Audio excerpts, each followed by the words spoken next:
Buongiorno e bentrovati a questo appuntamento con A Voi la Linea, appuntamento che apriamo parlando di sanità perché ci sono infermieri troppo stressati e sotto organico. Dall'inizio dell'anno 50 di loro hanno lasciato il posto pubblico nella destra tagliamento per abbracciare la sanità privata o andare a lavorare nel vicino Veneto. Preoccupato Luciano Clarizia, presidente dell'ordine regionale. Così rischiamo la paralisi dei servizi. Sentiamo. Buongiorno da Pordenone, siamo in compagnia del dottor Luciano Clarizia, lui è uno stimato infermiere oltre ad essere il presidente dell'ordine provinciale e regionale delle professioni infermieristiche del Friuli Venezia Giulia. Grazie dottore per essere con noi. Grazie a lei per l'invito. Dottore, cosa sta succedendo agli infermieri? Stanno vivendo un periodo sicuramente importante, critico dalla pandemia ad oggi, soprattutto la notizia che fa un po', diciamo così, raccapricciare il fatto che sempre più infermieri sanitari stiano abbandonando il posto pubblico perché stressati non ce la fanno più per andare chissà dove, soprattutto nel comparto privato. Che situazione vede soprattutto nella destra tagliamento? No, purtroppo è vero, ha ragione, ha fatto un quadro molto chiaro di quello che sta avvenendo. Ogni giorno abbiamo colleghi infermieri che stanno lasciando l'azienda sanitaria per andare verso il privato o verso aziende pubbliche del Veneto, o peggio ancora qualcuno che addirittura cambia completamente il lavoro perché ormai è arrivato alla frutta. Ecco, possiamo essere molto semplici e chiari nei confronti dei telespettatori. Questo avviene perché in realtà dopo 2 anni e mezzo di pandemia, oltre già al fatto che eravamo in difficoltà prima, si è messo anche questo periodo, insomma, che tutti ben sappiamo e conosciamo come, insomma, è evoluto in questi tempi, e ha messo in difficoltà effettivamente tutti i colleghi, in primis gli infermieri, anche le altre figure professionali ci mancasse, ma gli infermieri sono stati quelli più colpiti. Guarda, c'è uno studio proprio che vi leggevo stamattina fatto su 50 ospedali australiani in cui chiarisce che se si rispetta il giusto rapporto fra infermiere e 4 pazienti, che sarebbe l'ideale, si salvano più vite, avremo meno chiaramente persone ricoverate e sicuramente anche un risparmio importante sulle tasche delle persone per la sanità.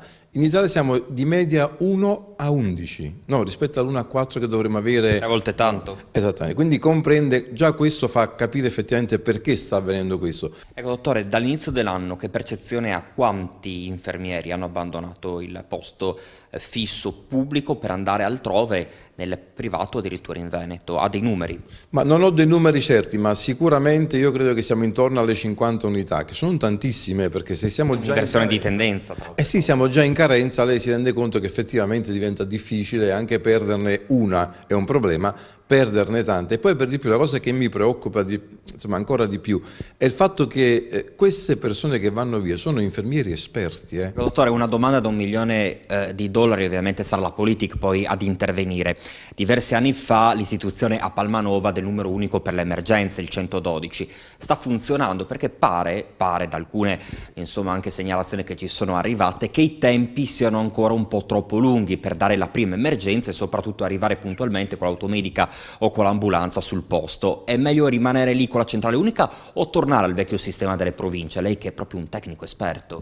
Guardi, le mie posizioni sono abbastanza note, l'ho sempre detto. Io, per quanto comprenda il fatto di aver fatto un'unica centrale in questa regione, perché si pensa che piccola, poca popolazione, dimenticano che in realtà questa regione è estremamente complessa, va dalla montagna alla pianura, al mare, con culture diverse, andare come dire, a soccorrere una persona della Carnia non è come soccorrere uno di Pordenone, C'è modi diversi anche di pensare, di immaginare l'emergenza e di fare richiesta. Quindi lei comprende che quando faccio una chiamata, e non è colpa degli operatori che rispondono alla Palmanova, ci mancasse, anzi tanto di cappello, sono anche bravissimi a gestire questo, ma in realtà non hanno gli strumenti, per quanto ci sia la tecnologia, che gli permetta di restringere i tempi e rispondere in modo importante o conoscendo chi è dall'altra parte, come se questo avvenisse a livello della ex provincia, per capirci. Quindi a mio avviso la logica sarebbe avere 3 centrali operative, almeno se non addirittura 4, poi insomma bisogna decidere se tornare un po' come era una volta, l'importante è sempre col numero unico 112, ma che sia strutturata presso le aziende attualmente presenti sul territorio. Dottore, un'altra domanda, poi chiudiamo, magari ci diamo appuntamento ad altre occasioni. Tornando alla carenza dei medici e degli infermieri, adesso comincia un po' il piano ferie, cominciano i riposi, ecco. Che situazione potreste vedere da qui ai prossimi mesi con personale già in sofferenza e soprattutto con personale che se ne sta andando? Come garantire il servizio e con uno sciopero il 13 maggio che potrebbe anche non essere revocato? Guardi, parto dallo sciopero, è qualcosa che mi lascia effettivamente l'amaro in bocca, perché poi è il secondo sciopero che viene fatto qui nel Pordenonese dopo 2 anni circa, insomma, che siamo in questa sanità del Friuli Occidentale, cosa non è mai successa prima. Questo effettivamente ti fa comprendere anche qual è la situazione e come rispondono le persone. Adesso si avvicina l'estate, non possiamo non garantire a chi ha lavorato veramente ore e ore anche in più rispetto a quello che doveva fare, lasciando anche indietro la famiglia, gli amici, la vita sociale per stare all'interno dell'ospedale e dare risposta alle persone, non garantire neanche le ferie estive diventerebbe drammatico. L'alternativa qual è? Chiaramente ridimensionare, chiudere i servizi, perché questo è quello che si può fare oggi per garantire a quei pochi che sono rimasti, se non altro, di stare a casa un paio di settimane d'estate, come tutte le persone, come tutti i lavoratori, e cercare di recuperare insomma tutte le energie che hanno impiegato in questi ultimi tempi. Dottore, intanto la ringrazio, da Pordenone è tutto, a voi la linea. E noi voltiamo pagina e ci occupiamo adesso dei nostri amici a quattro zampe, aiutare gli animali e contrastare il fenomeno del randagismo con lo scopo di mettere a disposizione i cani per la pet therapy è l'obiettivo della Fondazione Laica. La realtà di Moruzzo ora si mette a disposizione anche per accudire i cani di chi è costretto a fuggire dalla guerra in Ucraina. Siamo andati a conoscerla, vediamo. Ci troviamo a Moruzzo, in quello che possiamo definire il paradiso degli animali. Fondazione Laica, qui con me c'è Chiara Paolone, che è l'ideatrice, la fondatrice di questa realtà davvero molto interessante, perché ci sono tanti cagnolini che tu hai anche salvato e adesso naturalmente sei anche in contatto con un'associazione ucraina per aiutare altri cagnolini che arrivano appunto da una zona di guerra. Sì, esatto, sono tanti anni che mi occupo di collaborazioni con varie associazioni e anche poi in prima persona. Le mie prime adozioni sono state di 3 cagnolini presi dai canili della Croazia, dove fino al 2017 era ancora in vigore la soppressione dopo 60 giorni dall'ingresso in canile, e quindi sono stati i primi 3 della famiglia, e poi a seguire piano piano negli anni tutti gli altri. Per arrivare a 15. Adesso siamo a 15, sì, sono in arrivo altri 2 che avranno bisogno di cure inizialmente, di cure mediche. Ecco, invece sei in contatto con l'associazione ucraina proprio per aiutare dei cagnolini che arrivano da là. Sì, soprattutto per aiutare i ricongiungimenti delle persone che hanno per necessità pratiche e materiale dovuto lasciare lì i loro amici a 4 zampe, quindi ci occupiamo di staffette, di organizzare questo tipo di ricongiungimento familiare. Cagnolini che stanno bene o che hanno bisogno di Ci cure? sono anche entrambi, soprattutto quelli che hanno bisogno di cure, che avranno bisogno proprio del sostegno, un po' di tutta una rete, sia delle associazioni che dei veterinari, che delle cliniche veterinarie, e anche delle persone che si renderanno disponibili ad ospitarle e ad aiutare.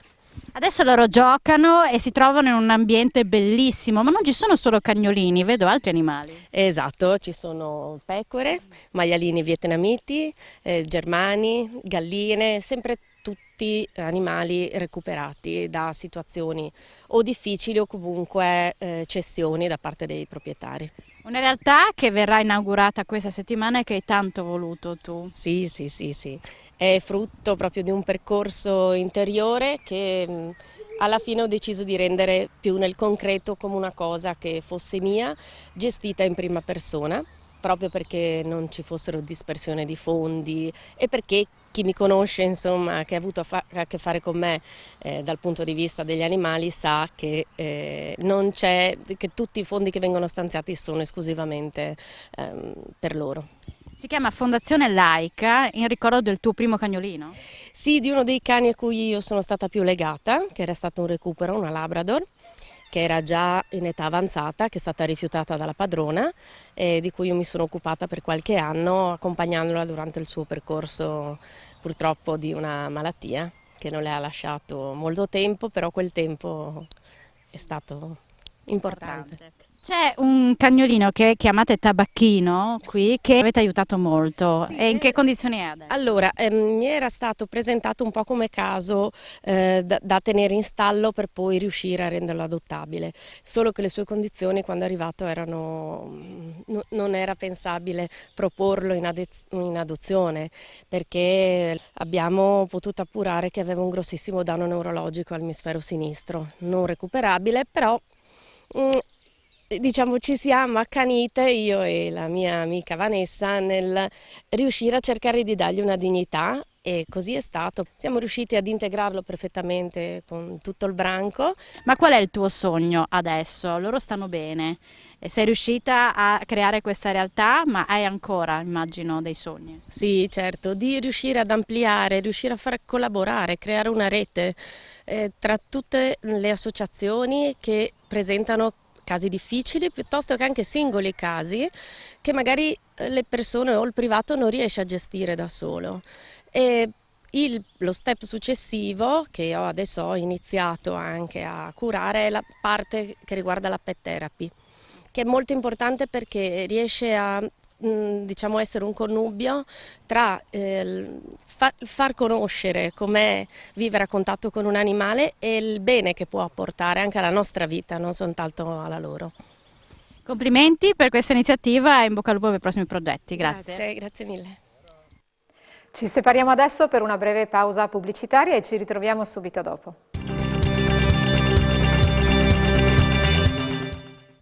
Rieccoci nuovamente assieme. Con la fine dello stato di emergenza, gli istituti scolastici del territorio hanno ripreso le visite di istruzione. Siamo andati al Museo Archeologico Nazionale di Cividale. Vediamo. La fine dello stato di emergenza ha portato con sé anche la sospirata ripartenza delle gite scolastiche. Ci troviamo quest'oggi davanti al Museo Archeologico Nazionale di Cividale del Friuli, dove già questa mattina presto era presente un nutrito gruppo di studenti che non vedevano proprio l'ora di uscire finalmente dall'aula per poter vedere con i propri occhi una delle bellezze, uno dei patrimoni artistici, culturali principali del nostro territorio. Ne abbiamo parlato con la direttrice del museo, Angela Borzacconi. Stiamo assistendo ad una ripresa molto bella, concreta, consapevole, diciamo effettiva, dopo 2 anni di pandemia in cui abbiamo avuto delle riprese un po' a singhiozzo, e noi siamo molto felici di riaccogliere questo ripopolamento che accogliamo sempre con grande entusiasmo, e stiamo lavorando a riprogettare la nostra offerta e a migliorarla in modo da dare sempre un servizio migliore. Diciamo che questi 2 anni di pandemia comunque ci hanno tolto molto, ma ci hanno anche insegnato che questi strumenti digitali di cui ci siamo serviti, che ormai sono diventati indispensabili, sono un supporto molto importante, ma sicuramente un supporto che rimane tale, perché l'esperienza della visita è quella che si fa sul posto, quindi per vivere e condividere luoghi ed emozioni.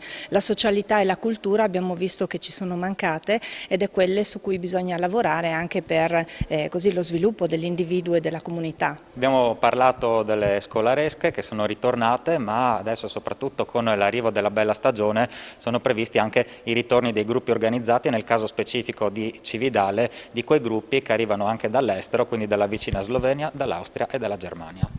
Sì, stanno arrivando molti gruppi proprio da queste zone, e non dimentichiamo che i musei non sono solo per i turisti ma sono per tutti, però i turisti si vede che hanno ricominciato a ripopolare la nostra città, e quindi si vedono appunto questi gruppi che frequentano tutti i musei e che sono felici di tornare, però siamo felici anche di accogliere i visitatori locali, quelli che magari hanno già visitato il museo museo, ma che vengono a fare delle esperienze che possono essere concerti, percorsi tematici oppure semplicemente così dei laboratori didattici per famiglie e bambini, quindi insomma tutta una serie di utenti che vengono a fare delle esperienze nel nostro museo. Quella di Cividale è poi un'offerta turistica molto variegata e soprattutto molto sinergica tra la parte storica e la parte dell'aria aperta.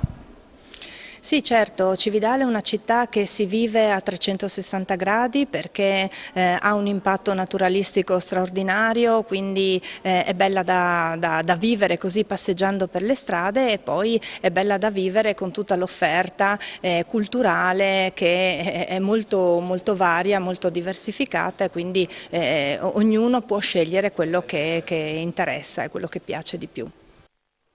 Ancora cultura, Udine potrà presto vivere la Notte dei Lettori, che terrà la sua 9ª edizione dal 10 al 12 giugno. Secondo una formula sperimentata nel 2021 sarà preceduta dall'anteprima intitolata Aspettando la Notte dei Lettori, in programma dal 23 aprile al 3 giugno, con il coinvolgimento di una ventina tra comuni e biblioteche attorno alla città. Vediamo. È giunta alla 9ª edizione la manifestazione della Notte dei Lettori, che si terrà dal 10 al 12 giugno. La novità di quest'anno è che coinvolgerà non solo la città di Udine, ma anche diversi comuni contermini. Ne parliamo con la direttrice artistica Martina Del Piccolo, perché quest'anno, tra l'altro, la manifestazione viene anticipata da una serie di eventi che prendono avvio proprio in questi giorni. Come mai avete pensato di organizzare un anticipo?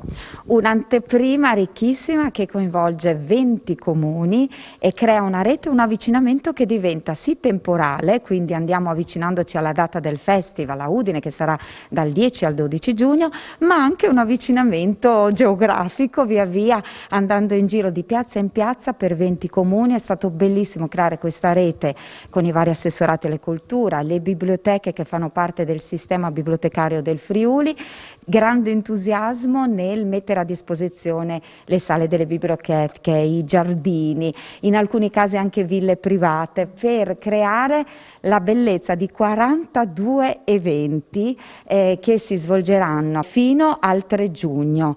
Verranno presentati 26 libri, la maggior parte di questi sono editi in Friuli Venezia Giulia, quindi c'è proprio questa volontà di dare valore, valorizzare le case editrici della regione che hanno sofferto molto in questi 2 anni, per cui dare possibilità di presentare i libri è una cosa molto bella. E andremo di paese in paese, iniziando proprio ai Colonos, a Villa Caccia di Lestizza, quindi l'abbiamo presa alla larga con un luogo però importante, un centro culturale importante che ha sfornato nomi della nostra letteratura. Ecco, leggevo il titolo dell'evento, appunto, La Notte dei Lettori, dall'Agorà alla Transalpina sotto il cielo di Piazza Libertà. Ecco perché hai scelto questo titolo. Allora, questo titolo nasce dall'invito della Regione a partecipare, un invito in realtà rivolto a tutti, a partecipare a questo percorso di avvicinamento a Gorizia, Nuova Gorizia, come capitale europea del 2025. Ma abbiamo pensato a qualcosa che fosse sentito anche a Udine, quindi non forzato, ecco, come tema. Allora abbiamo pensato alla Piazza Transalpina, che unisce Italia e Slovenia, unisce ciò che in passato era diviso e quindi rappresenta proprio il simbolo dell'Europa. E allora ecco che il tema è la piazza come luogo di incontro tra culture. L'Agorà rappresenta simbolicamente la piazza nella storia, che può essere declinata in una piazza come luogo di manifestazioni, il luogo di commercio, di mercato e via via in tanti altri aspetti. Piazza Transalpina diventa veramente simbolo di questa Europa e c'è da chiedersi, e ce lo chiederemo durante il festival, di quale Europa sarà capitale in questo momento, quale sarà lo scenario del 2025. E poi Piazza Libertà è il cuore di Udine e della manifestazione della Notte dei Lettori, che si svolge in tanti luoghi ma in modo speciale sotto la loggia del Lionello. Ma Piazza Libertà è anche il nome della piazza di Kharkiv, e il presidente dell'Ucraina in una delle sue dichiarazioni ha detto che tutte le piazze dell'Ucraina dovrebbero simbolicamente cambiare nome e chiamarsi Piazza di Libertà, e questo dà un significato in più al nostro tema profondo, che diventa proprio un messaggio. Questo appuntamento con A Voi la Linea termina qui. Io vi ringrazio per essere stati con noi e vi auguro un buon pomeriggio.